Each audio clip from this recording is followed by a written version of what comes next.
Skyscraper is the newest vehicle for Dwayne The Rock Johnson, and it is an incredibly mediocre movie that you kind of surprised to spend so much money on.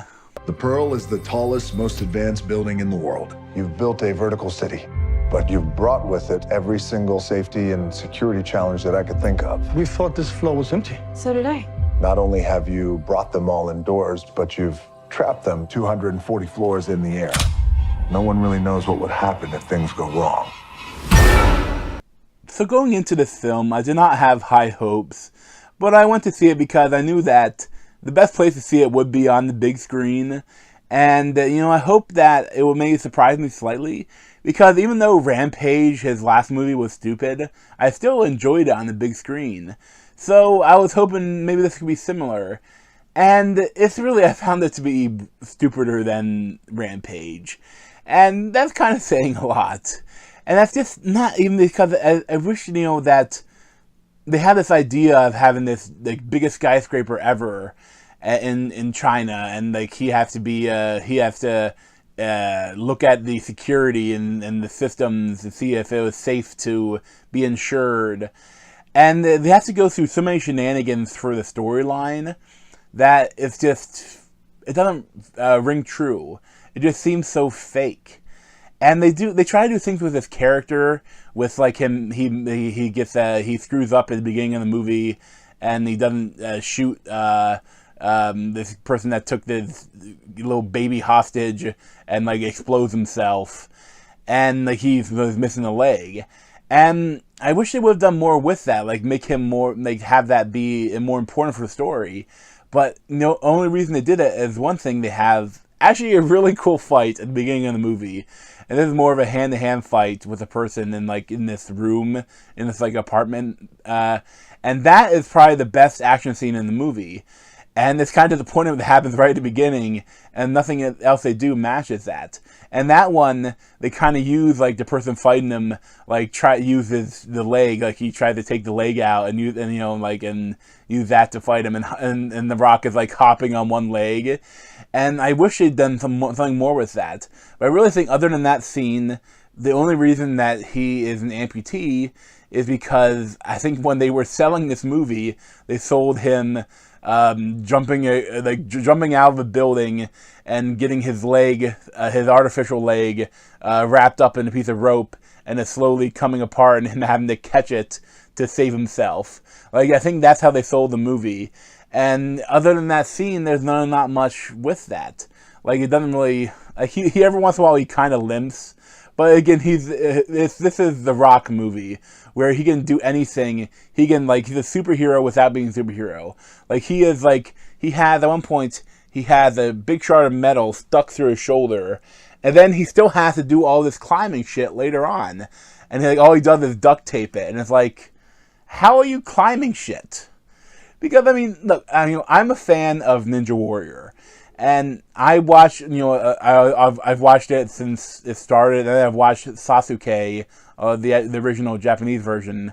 And there's this thing, when you watch them doing this stuff, a lot of it, especially the later courses, they have a lot of arms, hand and arm strength. You have to do a lot of climbing and stuff like that.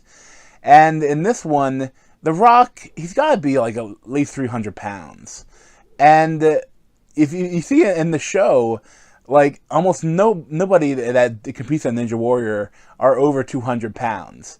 That's because, if you do everything you do, you have to have all that weight on your fingers. And that it's just that you wouldn't be effective. No matter how strong you are, there's a limitation to the human body to how strong your grip strength can be. And in this one, you have The Rock climbing these buildings and jumping across gaps that are impossible to jump, and doing all this stuff where it's just The Rock is not meant for that. He is built a boulder. He is incredibly strong, and he has an amazing presence, but in the real life, I don't think he could climb anything. I don't know if he could climb a tree. Maybe not that much, but that is just it something when you'd have to forget reality so hard, and it's almost like a Transformers movies. but it's like it's tough to watch and not go, psh, what bullshit. Like it's tough to watch. And two, so much of it is digital. Like they don't have a skyscraper that they can do stuff on. So like so much of it was probably on a green screen in a studio that it just looks fake. Every bit of the movie looks fake. And it's really amazing that this movie cost like $150 million or something like that. And I mean, other than all the CGI, I mean, there's not that much there. And like I like some of the stuff they did. Like Neve Campbell, like you think she's gonna have to be saved by the damsel in distress and have to be saved by her husband constantly. But then she shows to be pretty effective at stuff. She takes the guy out, and she's kind of a badass. And I love that. But it felt like The Rock told her that, okay, she can't be too much of a badass. Because at a certain point, there's this assassin chick that's been doing stuff. And she disappears for a while, then she comes back towards the end, and in the same area as Neve Campbell. And you're like, okay, we're going to have a badass chick fight. Bring it on. And then it's like, nothing. They just have a little bit of a tumble in the car, and then she honks the horn to be rescued by someone else. And then it's like, oh, come on. You can do a better fight than that. And so many things in this movie, it feels like they were inspired by other movies, but it's like not inspired, like they just like took scenes from those movies and tried to recreate them poorly.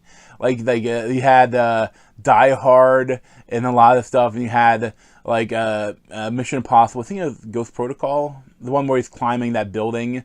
Except instead of having magnetic things, he has duct tape hands, and this again so unrealistic. But whatever. Like there's really so many different movies that it's kind of stole from. I wouldn't say took inspiration from. And because there's not really much inspiration in this movie. There's even like the climax of the movie with The Rock is like they're trying to do a more futuristic version of the mirror scene in John Wick 2. And it's just, I would not recommend this movie. Like even if you like The Rock and you want to see explosions on the big screen, you may find some enjoyment for it. But I would not recommend it. I give it like a 4 out of 10, 4.5 out of 10. It's really disappointing, and I wish that The Rock would find a good director. Like he would like hitch his wagon on a better director and have him do a really good movie instead of these mediocre action films that we've been getting.